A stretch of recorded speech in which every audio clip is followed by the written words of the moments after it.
मन क्यों नाखुश हुआ? कहीं न कहीं उनको ऐसा लगा मैंने इतने ग्रंथों की रचना करी फिर भी अभी भी संतोष नहीं हो रहा. ઘણીવાર આપણે આપણા જિંદગીના અંદર પણ વિચાર કરીએ, ઘણું બધું આપણે પામી લઈએ છીએ પણ હજી પણ કંઈક ઘટે છે. બધું પામ્યા પછી પણ કંઈક ઉણપ છે. બધું પામ્યા પણ આનંદ નથી પામ્યા. અને આનંદની જ્યાં સુધી પ્રાપ્તિ નહીં થાય ત્યાં સુધી પેલું ખાલીપન હંમેશા આપણા મનમાં રહેશે જ. ભગવાનના જ્ઞાન કલાના અવતાર અગર વ્યાસજીના અંદર પણ આ ખાલીપનનો અગર અહેસાસ થતો હોય તો આપણી ક્યાં વાત છે? આટલા પુરાણોની રચના કર્યા પછી પણ હજી વ્યાસજીને અસંતોષ છે. હજી પણ કંઈક ખટકે છે. कुछ अभी भी मजा नहीं आ रही है. ऐसा लगा है अभी तक मैंने कुछ पाया नहीं है. मेरा अवतार या मेरा जन्म जिसके लिए हुआ है वो अभी तक मैं कुछ ऐसा नहीं कर पाया. कई घटे छे. नारद जी ने व्यास जी प्रश्न कर्यो, हे नारद मुनि तमे तो ब्रह्मा जी ना मानस पुत्र छो, कई तमे आ मारा विषाद ने दूर करो. नारद जी के छे, हे व्यास जी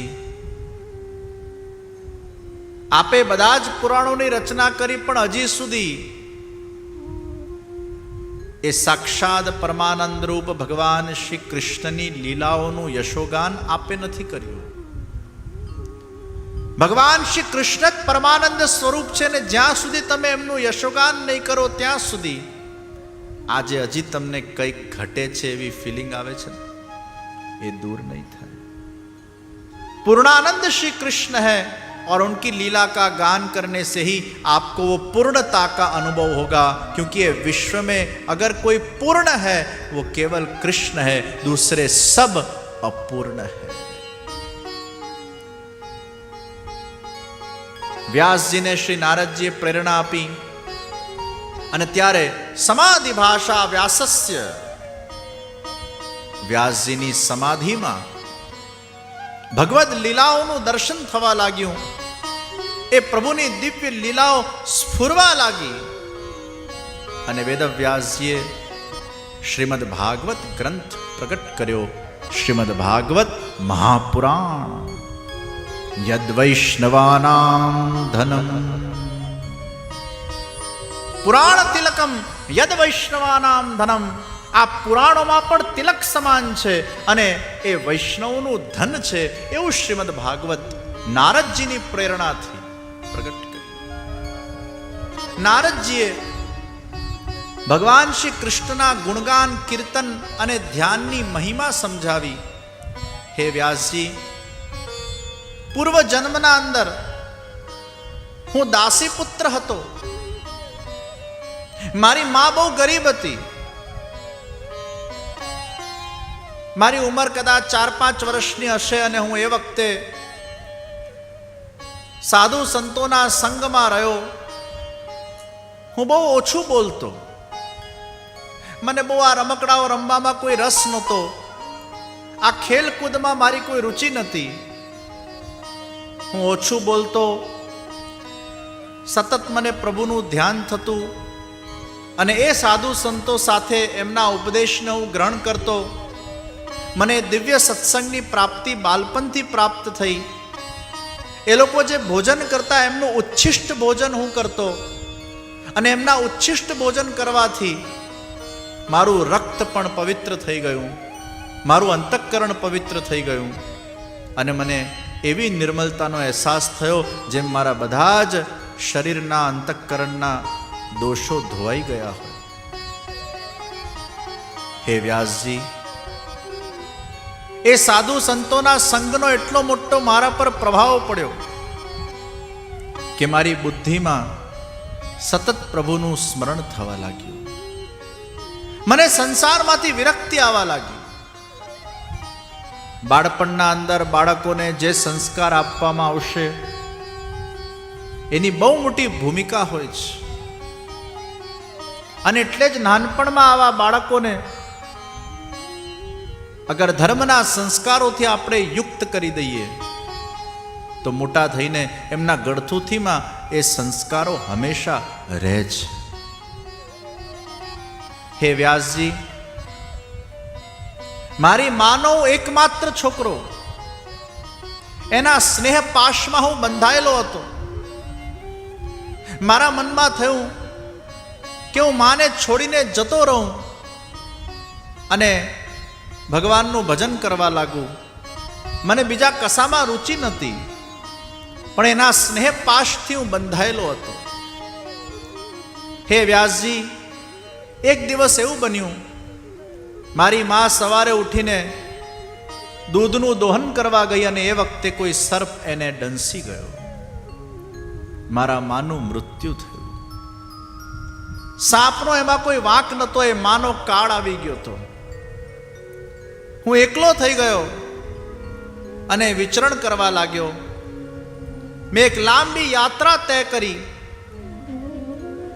અનેક વૃક્ષોના વચ્ચેથી હું નીકળતો ગયો. અનેક પહાડો વચ્ચે આવ્યા, નદીઓ વચ્ચે આવી, ઝરણાઓ વચ્ચે આવ્યા, અને હું વિચરણ કરતા કરતા કરતા કરતા એક દિવસ પીપલના વૃક્ષના નીચે બેસીને પ્રભુનું ધ્યાન કરવા લાગ્યો.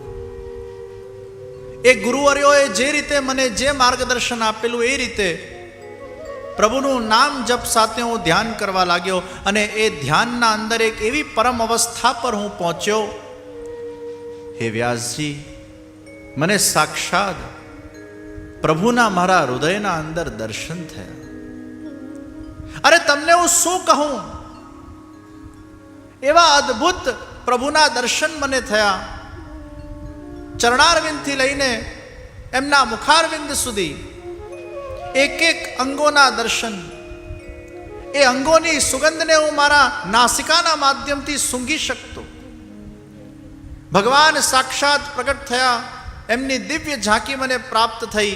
એ મંદ મંદ મુસ્કુરાતા મુસ્કુરાતા એ શ્યામ સુંદરના મેં દર્શન કર્યા. એમના ચિતવનના મેં દર્શન કર્યા. એમના ચરણ કમલ, હસ્ત કમલ, હૃદય કમલ, એમનું વક્ષસ્થલ, એમના સુંદર વાળ, એ ઘુંઘરાલા વાળ, એમના અદ્ભુત કપોલ, એમના અધરોષ્ટ, એક એક અંગના સ્પષ્ટ રૂપે દર્શન થવા લાગ્યા. એમને મારા ચિત્તને, મનને ચોરી લીધા. મારા રોમ રોમ રસાન્વિત થઈને પુલકિત થવા લાગ્યા. हे व्यास जी, वो प्रभु के दर्शन करके मैं इतना धन्य हो गया, मैं सब कुछ भूल गया, सब कुछ मुझे विस्मरण हो गया. वो परम आनंद का मुझे अनुभव हुआ. ऐसा आनंद मैंने कभी भी नहीं चखा. मुझे लगा ये लौकिक के अंदर जो लोग सुख को प्राप्त करते हैं वो तो कुछ नहीं है, वो तो केवल मात्र क्षणभंगुर होता है. ये परमानंद की जो मुझे अनुभूति हुई, मेरे रोम रोम हर्षान्वित होकर जैसे भगवान श्री कृष्ण के संगीत के अंदर झूमने लगे, भगवान श्री कृष्ण के दर्शन से धन्य होने लगे. और मैंने थोड़े समय तक प्रभु के वो दर्शन को निरंतर मैंने किया, पर थोड़े ही वक्त में प्रभु मेरे बीच में से पधार गए. वह अंतर ध्यान हो गए. अब मैंने बहुत प्रयास किया आंख बंद करके पुनः, हे श्याम सुंदर आपकी मुझे फिर से झांकी हो जाए. मैं तड़प रहा हूं आपकी उस झांकी को प्राप्त करने के लिए. जैसे रसखान जी भी तड़प रहे थे, दीदार दे दीदार दे दीदार दे दीदार दे दीदार दे. भगवान श्रीनाथ जी के उस झांकी को करने के लिए रसखान जी भी तड़पते थे.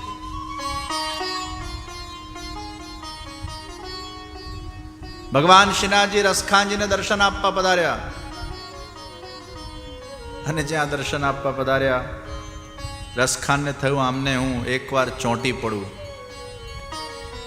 हे प्रभु, एक बार मुझे अपना बना ले, एक बार मुझे गले से लगा ले. ઠાકોરજીને થયું દર્શન આપવાનો જ પ્રોમિસ હતો, ગલે લગાડવાનો પ્રોમિસ નહોતો, આને તો આંગળી આપીને પોચું પકડે છે. એટલે ભગવાન શ્રીનાથજી ભાગ્યા અને પછી રસખાનને પણ એ જ તાલાવેલી થઈ જેવી નારદજીને અત્યારે થઈ રહી છે. એક બાર પ્રભુ દર્શન દિખા દે, દર્શન કરવા દે, उनकी झलक को दिखा दे, फिर कोई व्यक्ति कैसे रह सकता है उनके बिना. નારદજી પોતાના ધ્યાનમાં મગ્ન થવા લાગ્યા, મનોવન પ્રભુને રીઝવવા લાગ્યા, પ્રભુને વિનંતી કરવા લાગ્યા, હે પ્રભુ एक बार फिर से मेरी आंख से तेरा दर्शन हो जाए, मेरा जीवन धन्य हो जाए.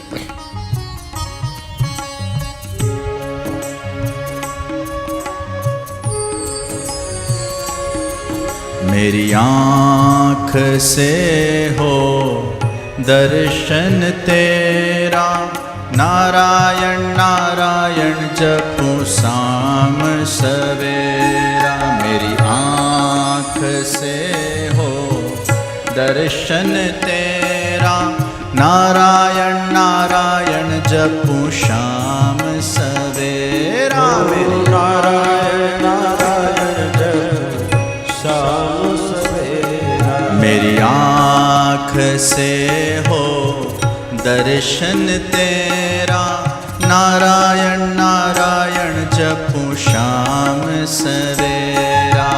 नारायण नारायण जपूं शाम सवेरा. नारायण नारायण जपूं शाम सवेरा. नारायण नारायण जपूं शाम सवेरा.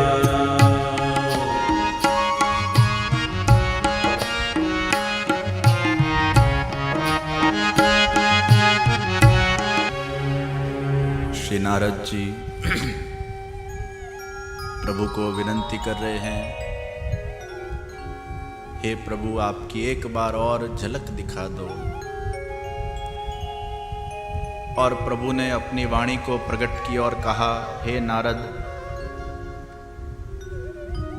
भले ही तुमने कितने भी साधन क्यों न किए हो, लेकिन फिर भी अभी भी तुम में कुछ कषाय है,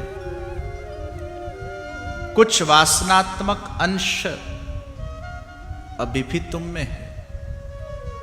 और जब तक व्यक्ति पूर्ण रूप से लौकिक वासनाओं के रहित नहीं हो जाता, तब तक उनको मेरे पूर्ण दर्शन का अधिकार प्राप्त न हो पाएगा. तुम मेरे नाम का जाप करते रहो, जब तुम्हारा देहांत हो जाएगा फिर मैं तुम्हें अपना पार्षद बना लूंगा और तुम्हें वो सर्वोच्च पद की प्राप्ति होगी. नारद जी नारायण का जप करते करते समय बीतता गया और वह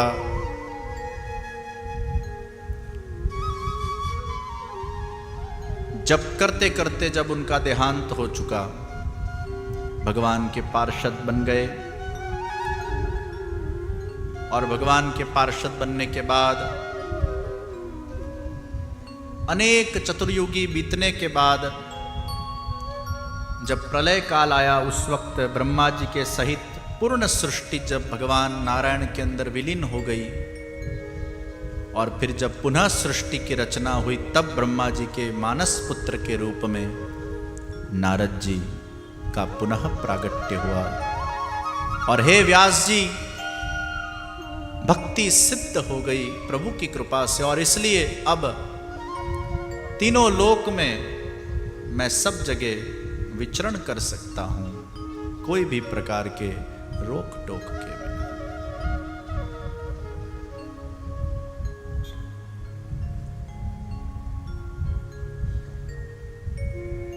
7:15 થયા છે.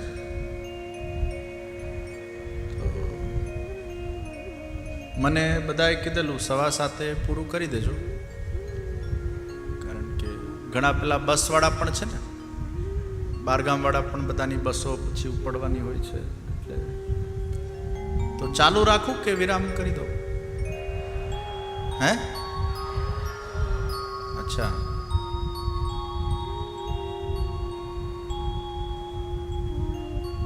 ચાલુ રાખવા વાળા હાથ ઊંચો કરે જરા, અને બંધ કરવા વાળા હાથ ઊંચો કરે. બંધ કરવા વાળા. મને એમ કીધું 8 વાગે બસ ઉપડી જવાની છે. હે, ઉપડી જવાની છે રાજુભાઈ? હે, ઉપડી જવાની છે. અચ્છા, તો ભાઈ ભૂખ્યા બીજા સંક્ષિપ્તમાં આગળની કથાનું વર્ણન લઈને આજના સત્રને સમાપ્તિ તરફ લઈ જઈએ.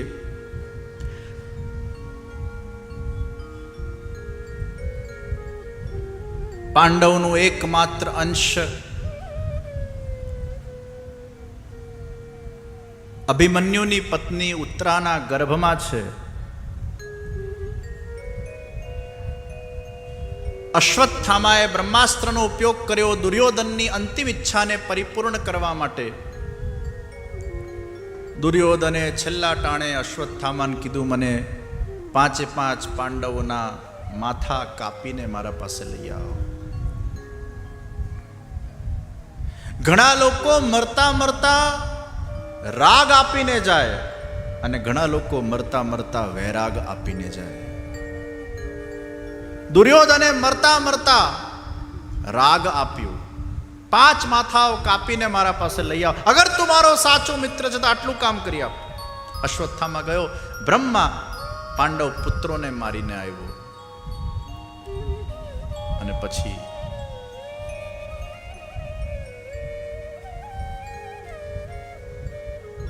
અશ્વત્થામાની અર્જુને ખબર કાઢી.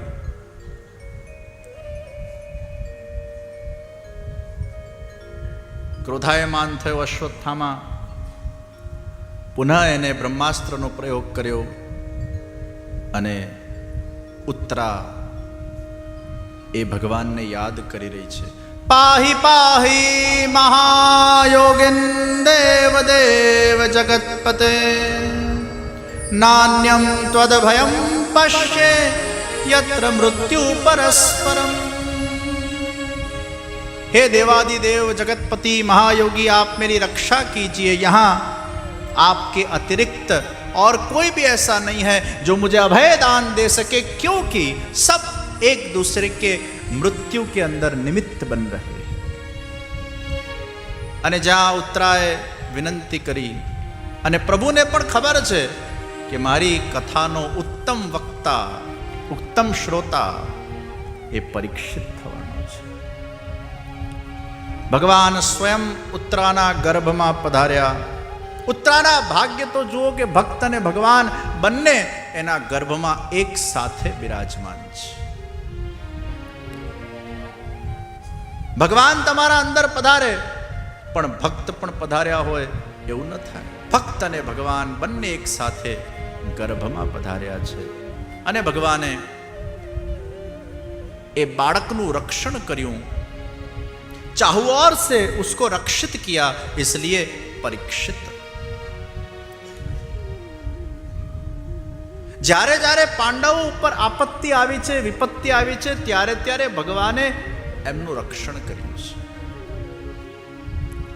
પણ જરૂરી નથી કે દર વખતે ભગવાન રક્ષણ કરે છે. પાંડવોનું રક્ષણ કર્યું પણ પાંડવોના પુત્રોનું રક્ષણ ન કર્યું અને પૌત્રનું કર્યું.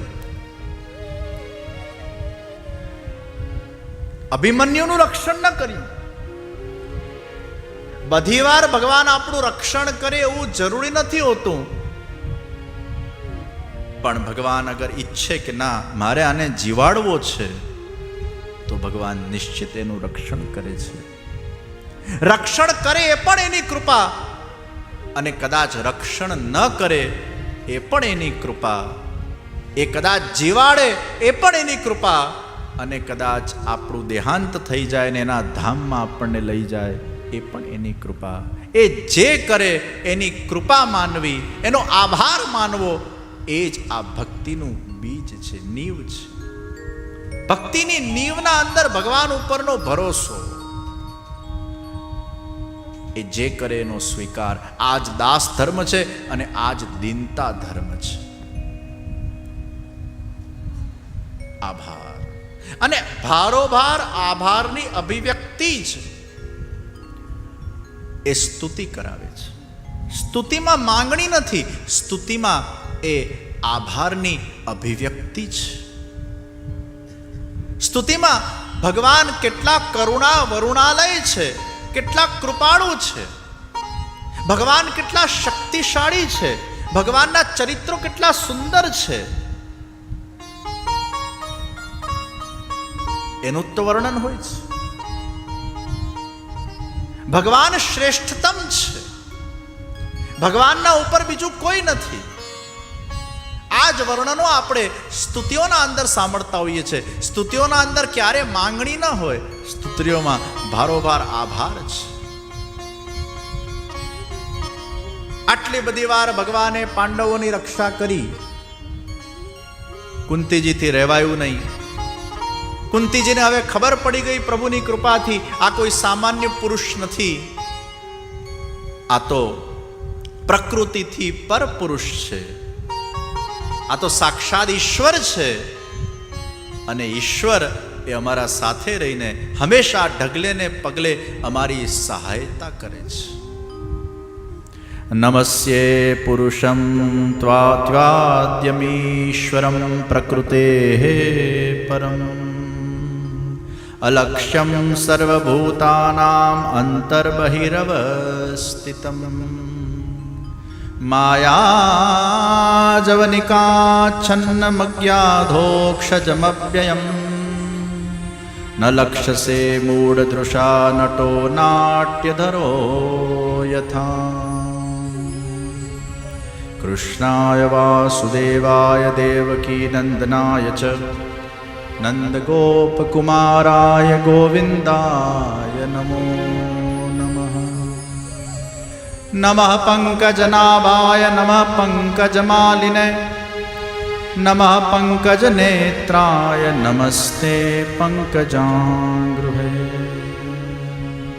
વિપદઃ સંતુ ન શશ્વત તત્ર તત્ર જગદ્ગુરો ભવતો દર્શનમ યસ્યાત પુનર્ભવ દર્શનમ. हे प्रभु, आप समस्त जीवों के बाहर और अंदर स्थित हो. भले आप इंद्रियों से दृष्टिगोचर नहीं हो पाते, आप प्रकृति से पर आदि पुरुष हो. आपको मेरा नमस्कार है. अपने माया के पर्दे के अंदर अपने आप को आप ऐसे ढके रखते हो, कोई आपको जान नहीं पाता. मुझ जैसी मूढ़मती आपको कैसे जान पाएगी. लेकिन आप अविनाशी पूर्ण पुरुषोत्तम हो.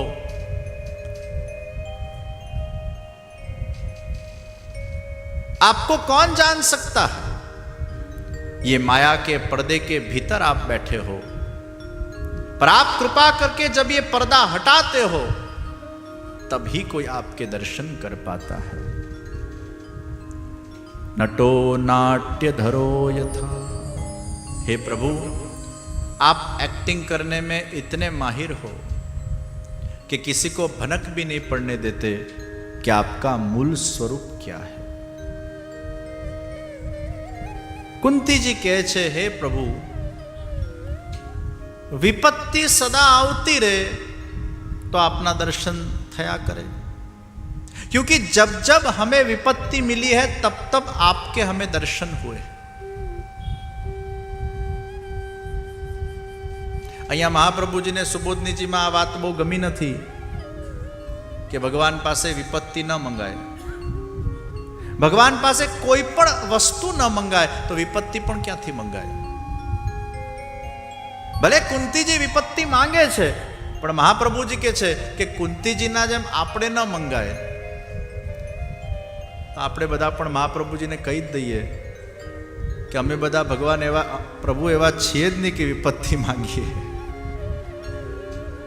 અમે તો ભગવાન પાસે વિપત્તિ દૂર કરો એમ કહેતા હોઈએ છીએ. અહીંયા બેઠેલો કોણ વ્યક્તિ ભગવાન પાસે વિપત્તિ માંગશે. કુંતીજીની વાત અલગ છે, એમનો ભાવ અલગ છે. પ્રભુ જ્યારે જ્યારે વિપત્તિ આવે છે ત્યારે ત્યારે આપના દર્શન થાય છે. વિપત્તિ આવતી રહે એટલે આપના દર્શન અમને સદા થતા રહે.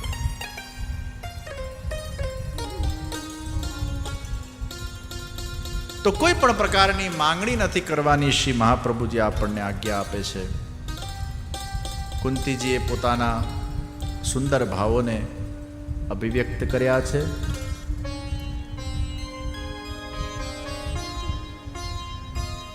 આ બીજા દિવસના સત્રને આપણે સમાપ્ત કરીએ અને કાલે 2 થી 4 ભીષ્મ સ્તુતિ અને પ્રથમ સ્કંદની પૂર્ણાહુતિ સુધીનો ક્રમ રહેશે અને 4 થી 7 દરમિયાનમાં દ્વિતીય સ્કંદ, તૃતીય સ્કંદ, કપિલ અવતાર અને ધ્રુવ ચરિત્ર ચતુર્થ સ્કંદ, આ 3 સ્કંદોનું આપણે દર્શન કરીશું. આજના સત્રને અહીંયા જ હું વિરામ આપું છું. આइए हम भाव से प्रभु का जय जयकार करें. बोलो श्री कृष्ण कन्हैया लाल की जय. श्री वल्लभाधीश की जय. श्री गिरिराज